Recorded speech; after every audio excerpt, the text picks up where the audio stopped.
I'm kind of excited about our next conversation. We found out about our next guest through a former guest that we've had on, Jaylon. She's been on a few times. And we found out about this doctor who lectures on the fact of creation. And he's done this at over 1,000 conferences. I mean, the man is educated. He's a neurosurgeon.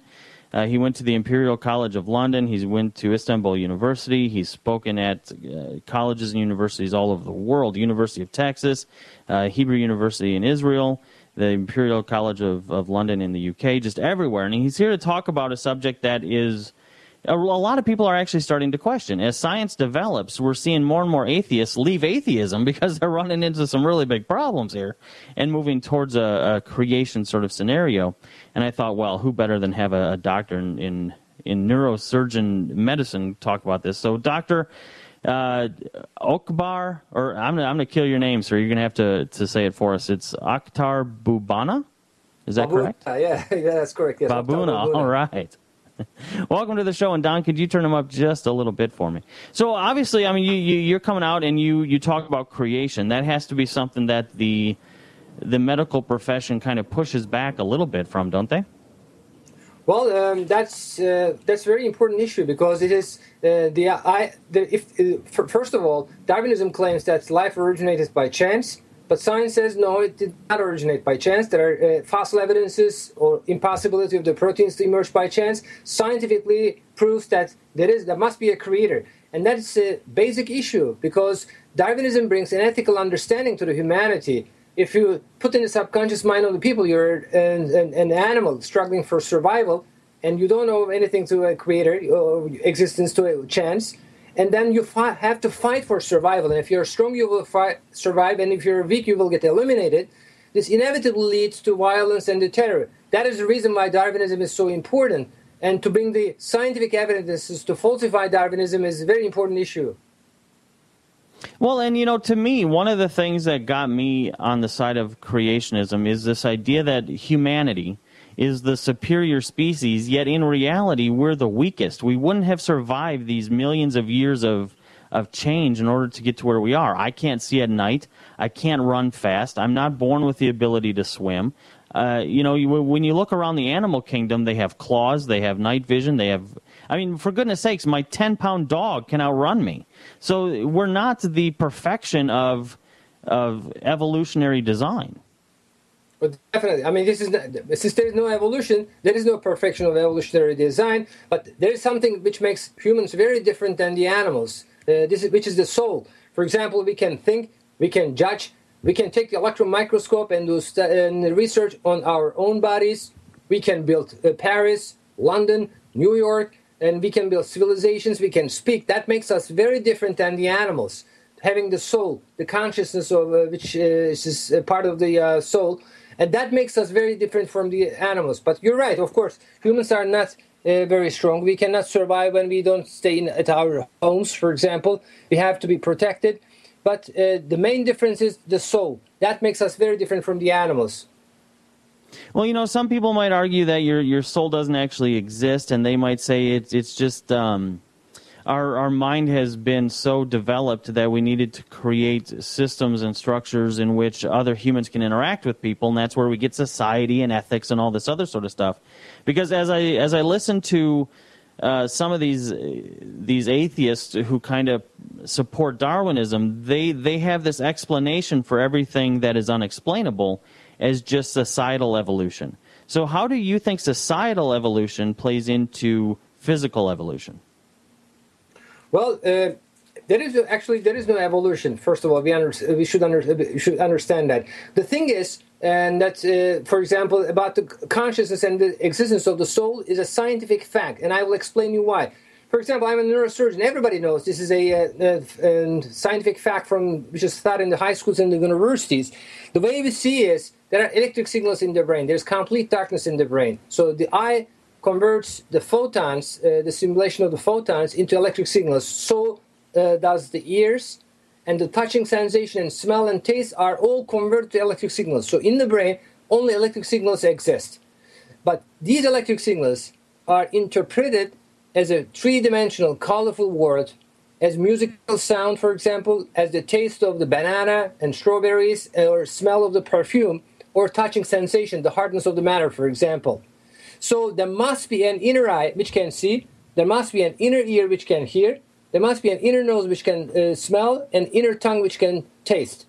And this is our soul, because interpretation of the electric signals in a colorful, three-dimensional, colorful world, in fact, the light does not exist outside. We know that physically also, because the atoms, 99% nothingness, there's complete darkness in the atoms, and the photons are particles, very little particles, which are emitted by the electrons. So there is no color, there is no light outside, but the interpretation is light and color. That means there must be a metaphysical being, and that is our soul. So this is a scientific fact, which inevitably leads to the existence of the soul. Cannot be the brain, because the brain consists of atoms also. The atoms, which are 99% of nothingness, cannot think, cannot judge, cannot see, cannot hear, cannot touch. Yeah, so in a sense, what you're saying is your brain is just a processing center for that information to convey that information then to your soul? Well, yes, it's like an intermediate stage. But remember, I will give you another very powerful example, evidence. In fact, everybody during the night, when we sleep, we have dreams. In our dreams, we walk, we see the sun, we drive, we see places that we have never seen before in our life. We see people we have never seen in our life before. We can touch, we can sense, we can smell, we speak, we hear sounds. So when we wake up, we find ourselves lying in the bed in complete darkness. There is no sound, there is nothing. But seconds ago, we were walking, we were seeing the sun, we were feeling the temperature of the sun. But that means the material world, the so-called the outside world, only exists at the level of the perception. But we cannot confront with the real existence of the matter. We can never touch the real matter outside. We can never see the real existence of the matter outside. We are only in touch with our perceptions in our mind. That means there must be a creator of these perceptions. The perceptions are created. They exist definitely. And this is all the physicists and the scientists today, they accept this reality. So like in our dreams, the same system is applied to this world also. We see the perceptions, but there is no evidence for believing in the theoretical existence of the material world. We have direct contact only with the perception in our minds. We have never seen, heard, tasted, smelled, or touched the existence of anything apart from these perceptions. And the world we live is a world of perceptions. And then, of course, inevitably leads, who creates these perceptions? There must be a creator, and that is God. Well, just for some reference for the listeners, I remember I was watching a lecture from a physics professor at MIT, and he was explaining, obviously it was for people like me, laymen, he was explaining how if we took an atom, and the center of the atom was we had made the size of a grapefruit, the electron that is going around that atom would be 3 miles away. So when we're talking to you and you're saying that we're made up of nothing, I mean, that nothing really exists. It's really true. 99% of everything is absolutely nothing, which is trippy. But we're up against a break, so let's take that break, and we'll continue the conversation when we get back. Don't go anywhere.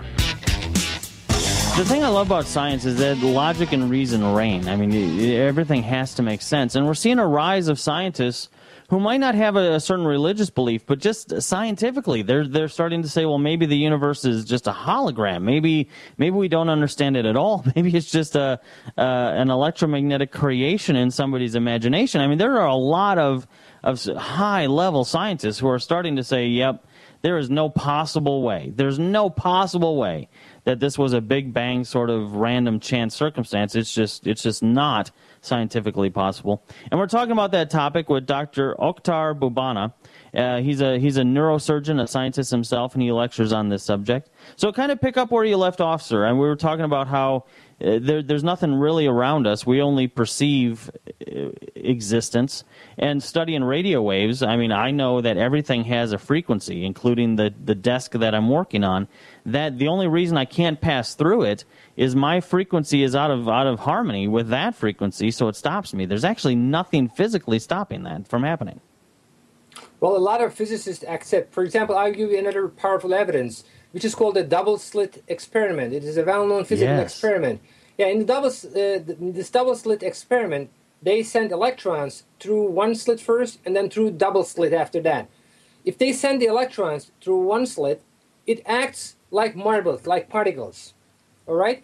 But if they send these electrons through double slit, it acts like waves. Like, for example, water waves. They give shadows on the screen, but this is a shadow of waves which interact with each other. So it shows a wave character. Wave is not like water waves, but it's like something like nothingness. So in one slit, it acts like marbles, like particles. In double slit, it acts like nothingness. So what they do is they use a measuring device. They put a measuring device to measure how the electrons behave in one slit in the double slit experiment. And what they see is, and if they put a measurement device, it acts like marbles again, particles again in double slit experiment. So first, without the measuring device in double slit experiment, it acts like waves, like nothingness. It disappears. So if they put a measurement device, which is consciousness, of course, if there is a consciousness watching the electrons, it exists again as it acts like particles. So it follows scientifically the matter only exists if there is a consciousness observing, if there is an observer watching the matter as a matter. But if there is no consciousness... And you are absolutely right. Yeah. Well, I was just going to say they've done experiments with atoms where they've had to lock them in a vault and nobody look at it, just because they've realized, wait a second, if anybody actually looks at an experiment we're doing, it affects it. It actually changes it.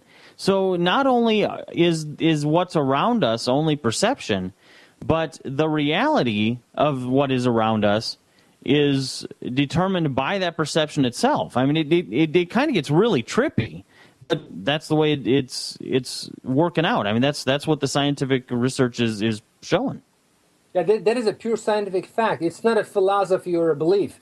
And the way, for example, if again go back to the structure of our brains, we only are in contact with the electric signals in our brain. So electric signals is not matter. It's not hardness of the matter. It's not the smell of a perfume, or it's a colorful three-dimensional view. It's not. Electric signals are electric signals. So these electric signals are interpreted as three-dimensional colorful world, and music, sound, and the perfume, and the hardness, and the temperature of the matter. So there must be an inner being which perceives the matter as a matter, but itself is not a matter. That is our soul. So the powerful evidence comes from our dreams again. The dreams, in our dreams, the matter we see in our dreams, the outside world, does not exist in reality. So, for example, we live in a home, we live in a house in our dreams that we have never seen before.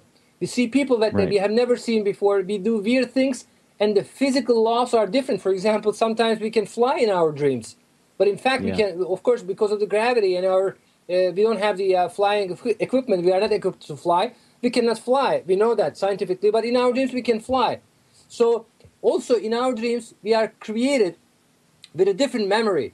We do very weird things. We talk to the people that we have never seen before, but we think in our dreams that we know these people since like 40 years, 50 years. So in our dreams we are created in a different time dimension, in a different world, so-called outside world, with a very different memories.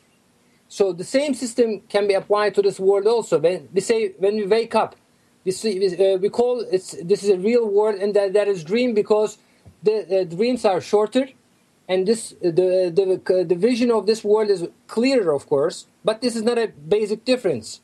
But the system is the same. So these perceptions, everything is created at the level of the perceptions. This is a scientific fact. But then there must be a creator of these perceptions, and that is God. With infinite wisdom and power, creates all these perceptions. And of course these perceptions exist. The people exist, the perceptions exist, but we should never forget the real reality, the real existence is the God, and we are only shadow beings, because we carry the soul of the God. Well, and what's interesting about this is a lot of people have suggested that those senses, that those perceptions, that those must be nerve endings, those must be brain pathways that are just working things out even to some extent entertaining themselves. You know, we've developed the sense of smell to protect us and make us hungry and all that sort of stuff. And even if we have those senses for those realities, we can no longer, based on scientific evidence, suggest that these senses are just there because of the neurological formation. The neurological formation is actually there as the result of the sense. All right, and I will give you then with a scientist whose name is Professor Roger Penrose from United Kingdom. Is a very famous mathematician and physicist, and from Cambridge University. He has a book called Emperor's New Mind. In this book, Roger Penrose says what makes human beings as human being is, he says, there are two reasons, and which makes human beings very different than the matter. The first one comes from, for example, all the atoms in our body are being renewed, he says, and he's right in that. For example, the atoms of the brain is changed during our life constantly, several times. All the atoms of all other organs and skin is changed constantly. So entire body, the atoms of entire body change several times during our life. So the second reason, he says, for example, if you take the electrons and the protons and the neutrons of our brain, which is no different than the electrons, protons, and the neutrons of the bricks of the wall. And if we change the electrons of the brick with our electrons of our brain, the protons of the bricks with the protons of our brain, and the neutrons with the neutrons of our brain. But he says we still remain as a human being, the same person, and the brick does not get in consciousness.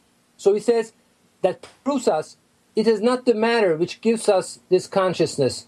The way, the ability of thinking, judging, and being happy, for example, or and making, for example, scientific research. Do you understand? It is not the matter which has this consciousness. The brain consists of electrons, protons, and neutrons, which are no different than all other atoms. But it cannot be the atoms. It cannot be the cells, because the cells consist of protein molecules, lipid molecules, and carbohydrate molecules, which consist of atoms. And as you mentioned before, these atoms consist of 99% of nothingness. And of course, they cannot think, they cannot judge, they cannot build the cities of Paris, London, and New York. 1 second before we get to a break, because we're coming up on another break. As a neurosurgeon, what you are saying then, correct me if I'm wrong, is that your brain is essentially dark, that your brain does not create its own consciousness. The chemical hormone makeup, the neurons, the synapses firing, that does not create your consciousness. That has to come from someplace else. Definitely. I mean, even the brain itself is a part of our the world of consists of perceptions. For example, in our dreams, if somebody would ask us, where do you see, where can you touch, we would hold with our two imaginary hands in our dream, our imaginary head, and tell these people, this is where we see, that we can hear, that we can Good touch, point. and we can smell. Good point. Hold on 1 second, Doctor. We're up against a break. We'll be back. Don't go anywhere. All right, Doctor, so we're talking about the evidence suggesting a form of creation. And as we look around the high-level scientific community, you know, you still have a couple people who are fighting it out of pride, you know, the Richard Dawkins and Christopher Hutchinson before he died. You still have some of these people who are fighting it out of pride, even though the vast majority of scientific research is now suggesting, without any religious bias, the evidence is just suggesting there's no possible way that all of this was just random chance. And when we look at astronomy, when we look at just any area of science, whether it's biology or even the study of the formation of the Earth, none of these things suggest evolution. So why do people continue to believe this? I mean, personally, I think the reason people want to continue to believe it is because in the face of evidence, they don't want to have to deal with the idea that there's something bigger than us out there.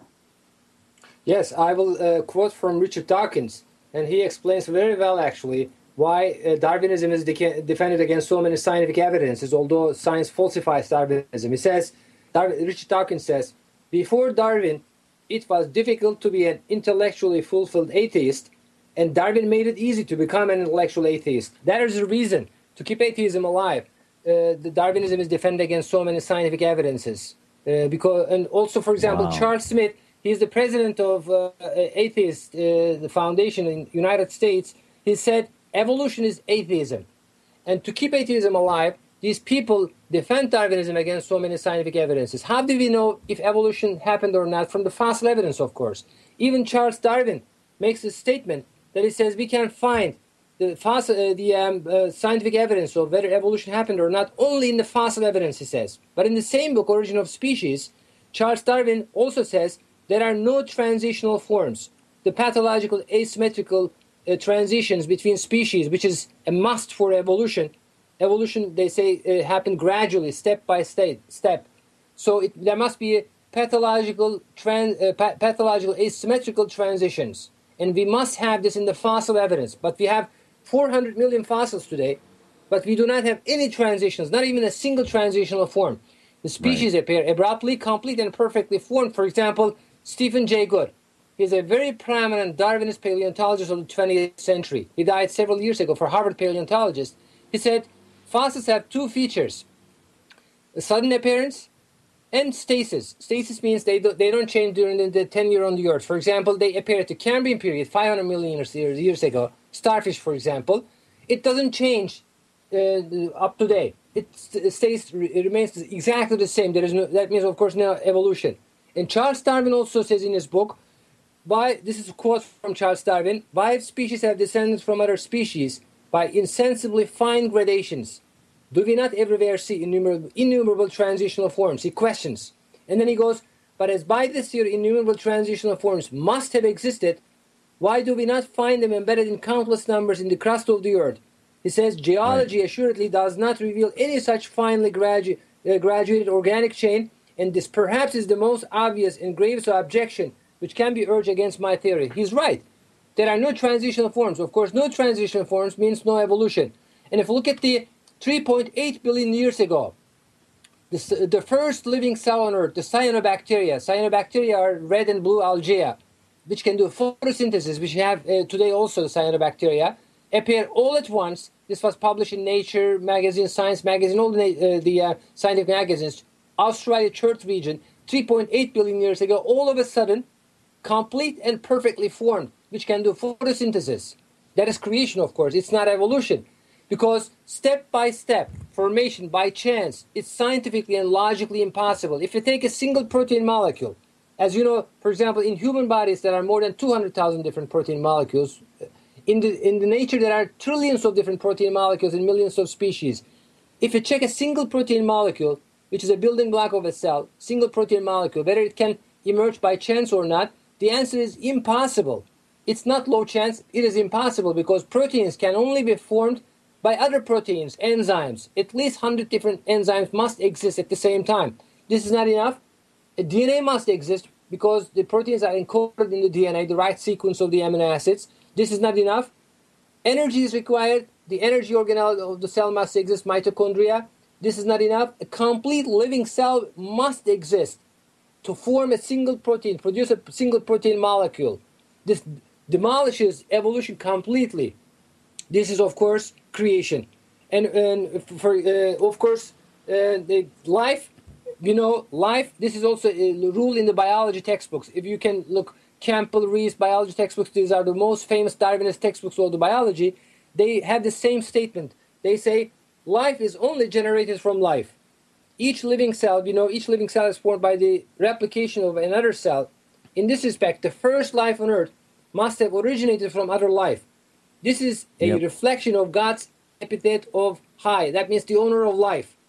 Life can only. And you have the law of information too. Nothing inanimate, nothing that was devoid of life, can convey information. So even if we're like, this chemical and this chemical created this sort of chemical reaction, you still have to have the conveying of information. And our DNA is information. The information for a cell to reproduce itself as a blood cell or, whatever.